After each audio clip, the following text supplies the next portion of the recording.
मिश्र मोना जी का, और साथ में स्वागत कर रहे हैं हम अपने राष्ट्रीय प्रवक्ता प्रोफेसर गौरव वल्लभ जी का। दोस्तों, आप जानते हैं कि इस समय कांग्रेस पार्टी पूरे देश में महंगाई के खिलाफ एक जन अभियान चला रही है। कल यानी 7 अप्रैल को एक बड़ा प्रदर्शन लखनऊ में भी होने जा रहा है, जिसमें हमारे प्रदेश भर के कार्यकर्ता शामिल होंगे। हम आखिर ऐसा क्यों कर रहे हैं? कांग्रेस पार्टी क्यों इस मुद्दे को लेकर सड़क पर है और महंगाई किस तरह से हमारे खिलाफ आज जनता के खिलाफ एक युद्ध की घोषणा जैसे है मोदी सरकार की, इस बारे में विस्तार से जानकारी देने के लिए प्रोफेसर गौरव वल्लभ जी आए हैं। हम उनसे आग्रह करते हैं कि वे अपनी बात आपके समक्ष पेश करें। आदरणीय आराधना जी, डॉक्टर पंकज जी और मंच पर बैठे उत्तर प्रदेश, थोड़ा दूर करें। अच्छा, थोड़ा दूर करें।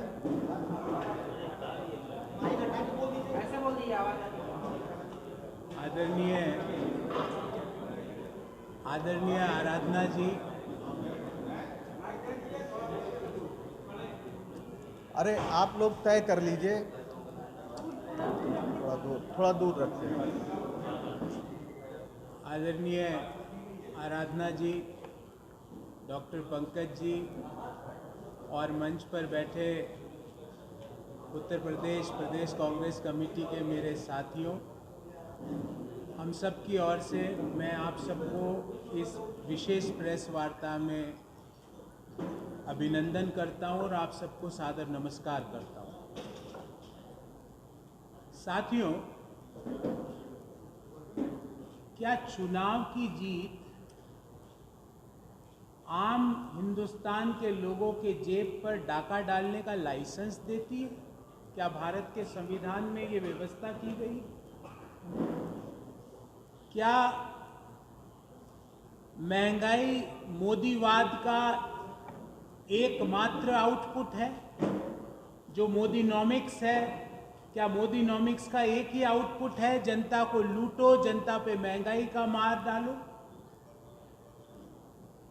क्या 1,60,321 करोड़ रुपया जो हर हिंदुस्तानी को इस वर्ष अधिक देना पड़ेगा, क्या मोदी जी का ये गिफ्ट है नए साल में? क्योंकि नवरात्रे चल रहे हैं, हमारे धर्म में अभी नया साल चालू हुआ है, तो क्या ये नए साल का गिफ्ट दिया है मोदी जी ने हिंदुस्तान के लोगों को कि आपको 1,60,321 करोड़ रुपया प्रति वर्ष अधिक चुकाना पड़ेगा? मैं ब्यौरा लेके आया हूं आपके सामने।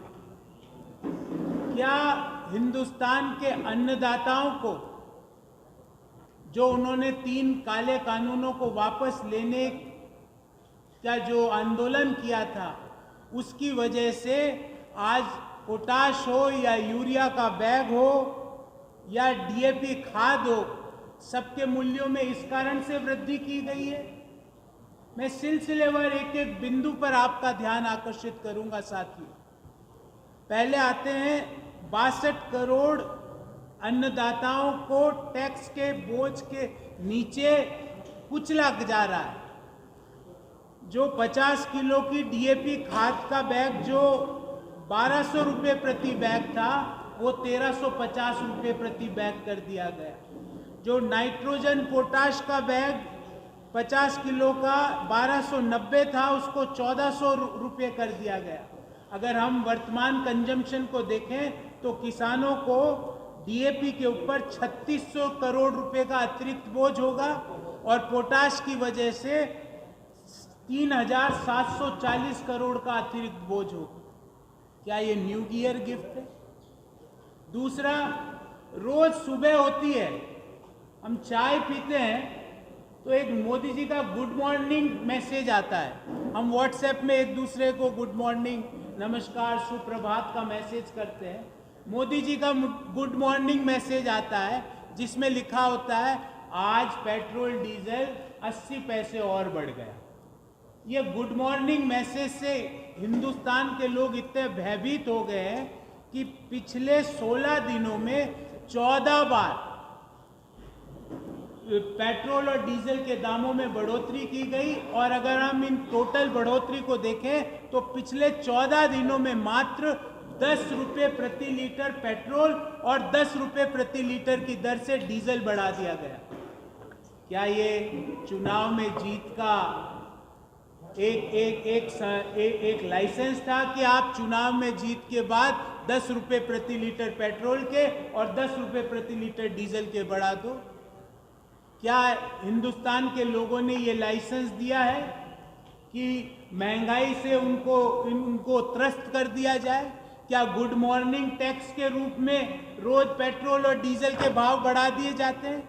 मैंने एक गणना करी है, अगर हम 2020-21 का पेट्रोल और डीजल का कंजम्पशन माने तो पिछले 16 दिन में पेट्रोल की वजह से 27,969 करोड़ रुपया देश के लोगों को अधिक चुकाना पड़ेगा इस 10 रुपये की बढ़ोतरी के कारण। अगर हम डीजल के कंजम्पशन का आधार माने तो 72,713 करोड़ रुपया अधिक चुकाना पड़ेगा इस 10 रुपये के कारण। एक और गणना मैंने की आपके सामने रखना चाहूँगा।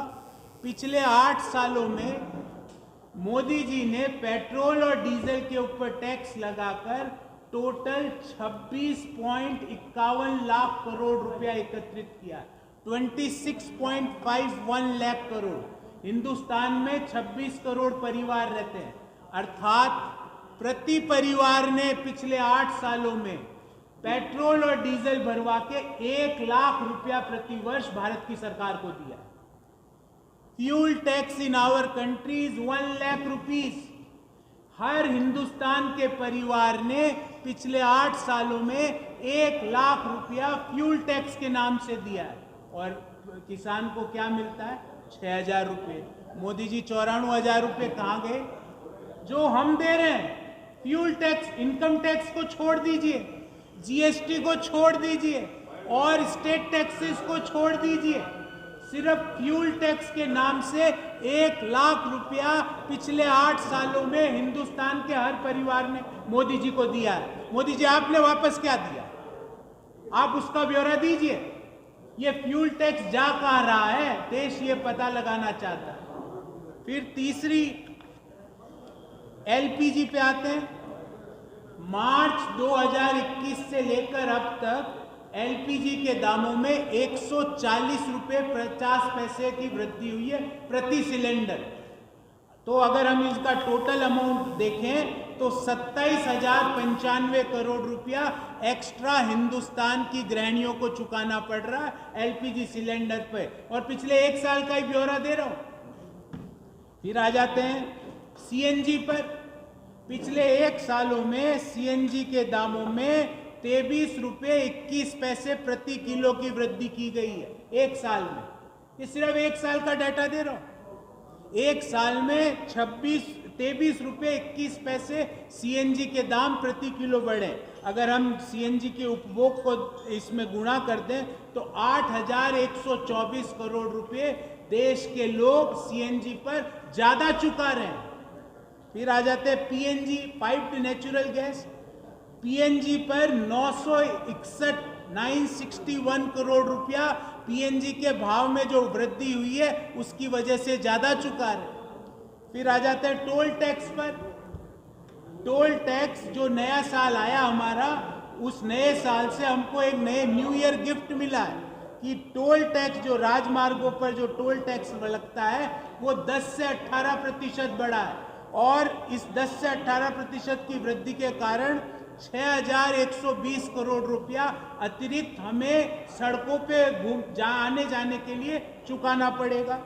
दवाइयों पर टैक्स, भले ही वो पैरासीटामोल हो, भले ही वो एजिथ्रोमाइसिन हो, भले ही वो कोई और जीवन रक्षक दवाई हो, उसके ऊपर 10.76% की वृद्धि भारत सरकार ने की। उसके कारण हम लोगों के ऊपर 10,000 करोड़ का अतिरिक्त भार पड़ेगा। फिर आ जाते हैं घर का सपना।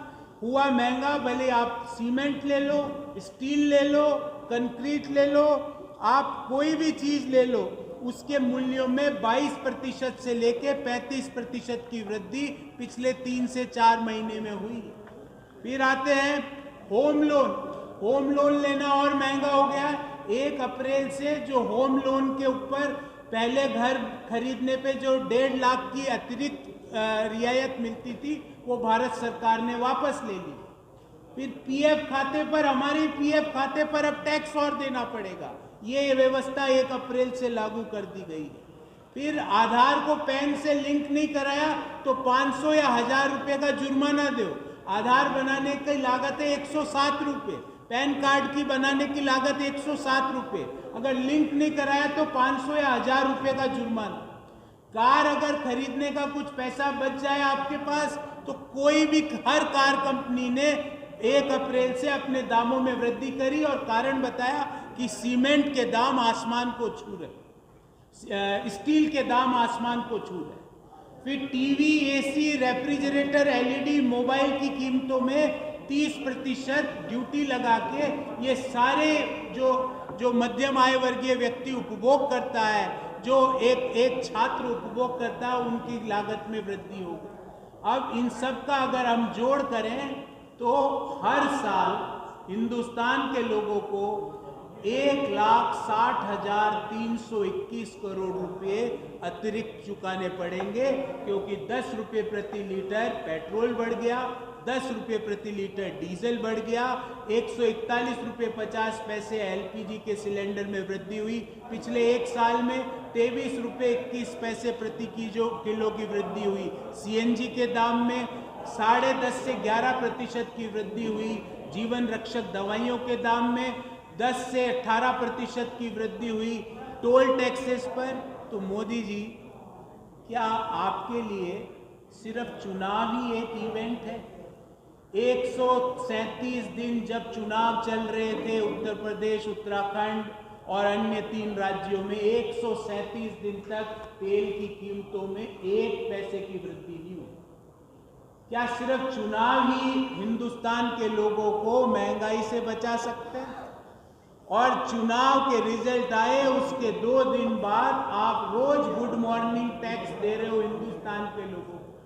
गुड मॉर्निंग का मैसेज करते हो और 80 पैसे प्रति लीटर पेट्रोल और डीजल बढ़ा देते हो, जिससे पिछले 16 दिन में 10 रुपये प्रति लीटर की दर से पेट्रोल और डीजल के दाम बढ़ गए।